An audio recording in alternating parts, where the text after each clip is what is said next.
These cruel acts weren't mere expressions of anger or dominance. They were deliberate attempts to break a woman's spirit, to send a message that resonated with every woman in the audience. If you didn't conform, if you dared to think, speak or act independently, this was what awaited you. Such spectacles were not uncommon. They were part of a larger system that sought to keep women in check. It was a world where a woman's body was not her own, where her sexuality was weaponized, and where her very existence was a challenge to the established order. So why weren't these practices challenged? Why did this continue for so long? The answer lies in the nature of the medieval world itself, a world where religion and politics intertwined, where fear and ignorance thrived, and where power was the ultimate justification. Religious fervor played a significant role. The medieval church wielded immense influence, shaping laws, customs, and beliefs. The clergy, both male and female, were often at the forefront of enforcing morality, or at least their interpretation of it. Women who deviated from rigid expectations were labeled heretics, witches, or possessed, and the church actively participated in their persecution. Then there was the legal system, or the lack of it. Feudal society lacked codified laws. Justice was often meted out arbitrarily by local lords or religious authorities.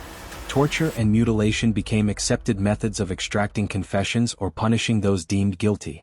Finally, there was the societal context. Misogyny and the devaluation of women's lives were deeply ingrained. Women were viewed as inferior, as property, and as a source of temptation. Their subordination was considered natural and necessary. In this environment, the most horrific acts against women were not seen as aberrations, but as justified, even righteous. The silence of the masses was also deafening. People were afraid to speak out. Fear of reprisal, fear of being labeled a heretic, and perhaps a misguided sense of religious duty kept most people in line. All of this culminated in a world where unspeakable acts against women were not just tolerated, but perpetuated. It was a world that celebrated cruelty and called it justice. Remember, the true horror of these devices lies not just in their physical design, but in the societal, religious, and legal structures that allowed their use. They were manifestations of a world gone terribly wrong. They called it the Cage of Tears. From the outside, it looked like jewelry, a necklace or a bracelet made of interlocking metal links. But those links were cruelly sharp, designed to dig into skin and muscle. When closed, the cage encircled a woman's neck, holding its cold, hard edges to the pulse points of her throat. With a twist of the key, it tightened, cutting off circulation, slowing the heartbeat, cutting off breath. The first few seconds brought a dizzying rush, the world fading to black and white, then red. The tightening continued, making each breath a conscious choice, each heartbeat a victory. Still, it wasn't supposed to end a life. Not immediately, at least. Its purpose was subtler, more sinister. It was to punish without consequence, to hurt without end, to terrify without release. Imagine standing, walking, talking with the icy grip of the cage around your neck. Every movement a gamble.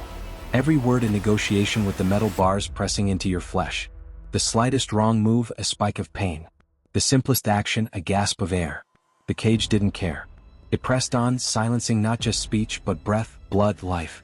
It was a warning, a brand, a badge of shame. It redefined the price of defiance, etched it onto the body in cold, hard steel. Women were publicly paraded in these cages. Their heads held high, their gazes steady. Or were they? Did their silence scream? Did their steady eyes betray the internal battle between life and the cage's icy grip? Who knows? After all, how do you read the unreadable? How do you know when the Cage of Tears has won? It's not the obvious signs. It's the subtle ones.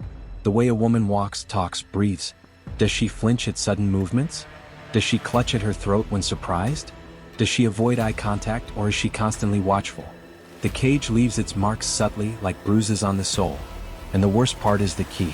It's not just in the hands of the oppressors, it's in the hands of time. As years pass, does the cage become a part of her, a second skin, a memory seared into the flesh, a story etched in iron? That's the true horror of the Cage of Tears. It's not the immediate pain nor the public spectacle. It's the lifelong sentence, the daily reminder, the invisible chains. It's the key that unlocks not just a cage but a lifetime of fear. So when I asked my writers to come up with the most brutal punishments of the Middle Ages, they thought of those already practiced by the Spanish Inquisition.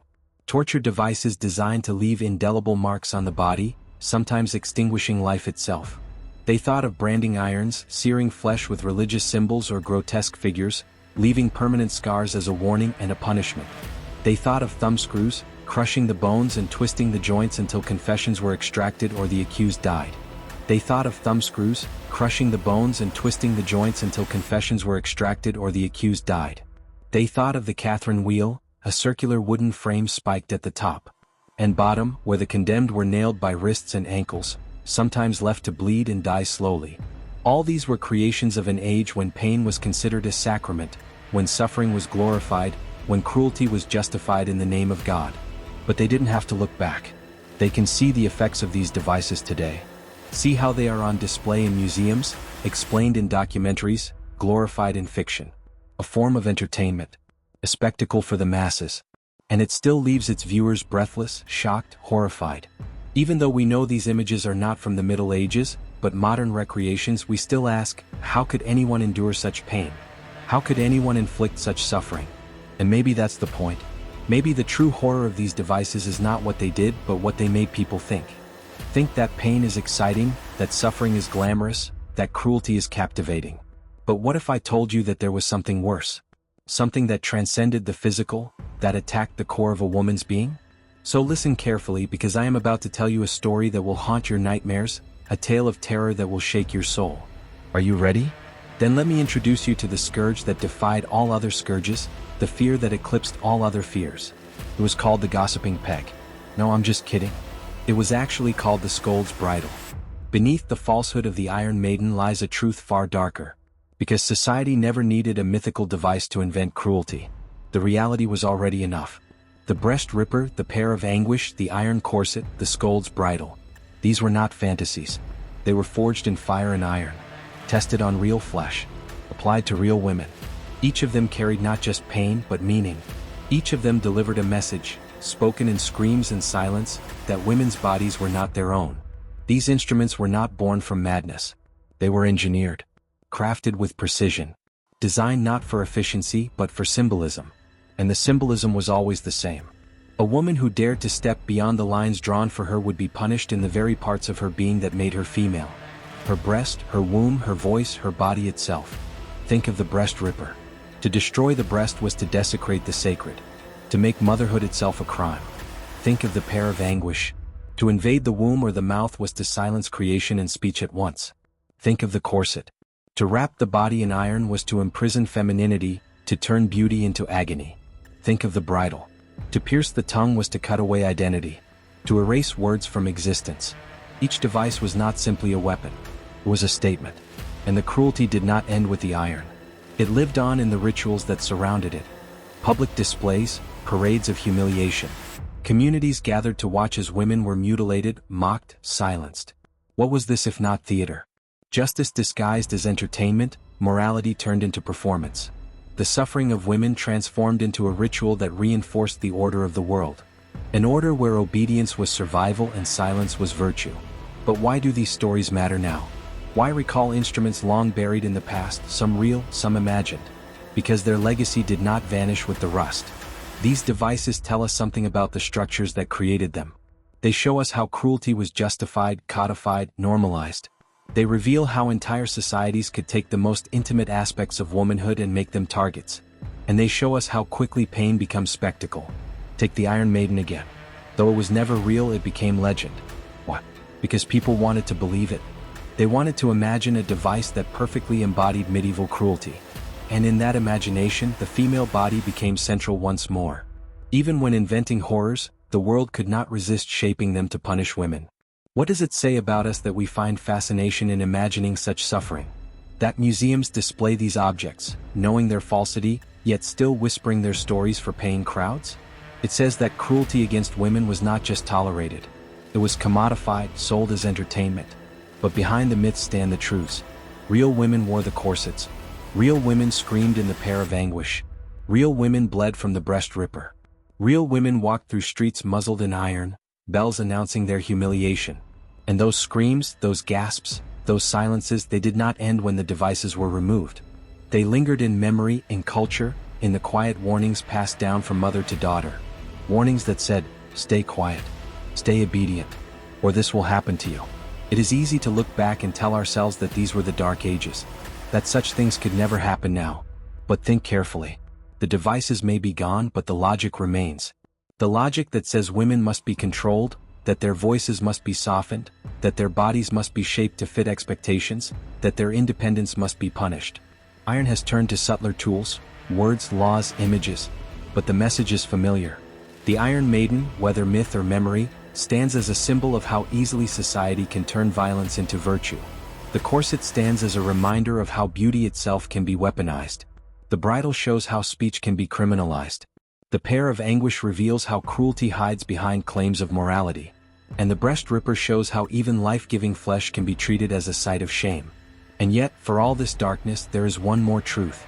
These devices did not destroy all women. Some endured. Some resisted. Some survived to whisper the stories that historians later found in fragments of records, in hidden testimonies, in the margins of dusty manuscripts. Their pain became memory. Their silence became evidence. And their survival, though fragile, ensures that we can tell their story now. They are instruments of control. Engineered with purpose, sanctioned by faith, enforced by law, and accepted by society. Each one carries a message that declares again and again that a woman's body was not sacred, not sovereign, not safe. The breast ripper did not just destroy flesh. It destroyed the symbol of nurture. The pair of anguish did not only tear the body, it tore the ability to create. The corset did not simply press ribs and bruise lungs. It turned beauty into prison. The bridle did not only pierce the tongue. It criminalized speech, turning the voice into crime. And the Iron Maiden, though myth more than fact, reveals something perhaps even more unsettling. That when reality was not cruel enough, we invented new cruelties in our imagination. That we were not horrified by such fantasies, but entertained by them. What does it say about a culture that invents devices just to imagine women suffering inside them? What does it say about us that we still find ourselves drawn to these stories, not in pity but in fascination? Perhaps it means that violence against women has always been more than punishment. It has been performance. A ritual repeated across centuries in different forms, but with the same goal: obedience, silence, control. And yet the most disturbing part is not the devices themselves. It is how easily entire civilizations accepted them. Communities watched as neighbors were mutilated in town squares. Priests gave blessings as iron bit into flesh. Husbands ordered corsets locked onto their wives. Judges sentenced women to bridles for gossip. These were not hidden crimes. They were public rituals. They were done in daylight, beneath the eyes of all. And instead of outrage, there was applause, laughter, or worse, silence. That silence was the true accomplice. It allowed the iron to rust slowly, not from disuse but from time. It allowed the memory of women's suffering to fade into myth, into curiosities displayed in museums, stripped of their screams, reduced to artifacts behind glass. And yet the reality lingers. Even if the devices themselves are gone, the systems that birthed them still echo in the world we live in. Think about it. The breast ripper punished women for adultery. Today, women are still punished socially for choices that men make freely. The bridle silenced women who spoke too much. Today, women who raise their voices are still called names meant to shame.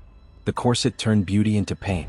Today, beauty is still policed, reshaped, and enforced by systems that demand obedience in different forms.